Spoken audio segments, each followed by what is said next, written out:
అందరికీ శ్రీరామనవమి శుభాకాంక్షలు.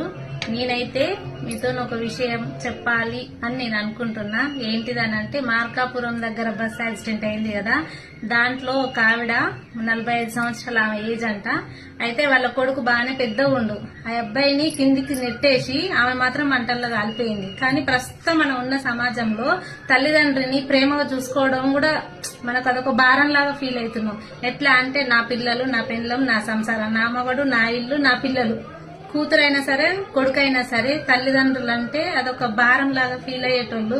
పెండ్ల ముందల తల్లిని, ఆడపిల్లల్ని అవమానించే వాళ్ళు చాలా మంది ఈ ప్రస్తుతం మనం ఉన్న సమాజంలో. ఎందుకండి, తినేది బుక్కడు అన్నమే. నీ ఇంటికి నేనొచ్చినా నాకు పెట్టేది నువ్వు బుక్కడు అన్నమే, నా ఇంటికి నువ్వు వచ్చినా పెట్టేది బుక్కడు అన్నమే. కానీ తల్లిదండ్రులు మన కోసానికి ఎంతో చేస్తారు.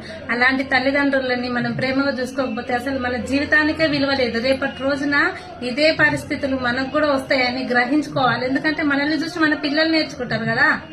మన పిల్లలు నేర్చుకోకుండా ఉండాలంటే ఫస్ట్ మనం బుద్ధిగా ఉండాలి, మనం మంచిగా బ్రతకాలి. నియతిగా బ్రతుకుతున్నామో, నియతి తప్పి బ్రతుకుతున్నామో, ఎట్లా బ్రతుకుతున్నామో అది నీ బ్రతుకు కోసం నువ్వు బ్రతుకుతున్నావు.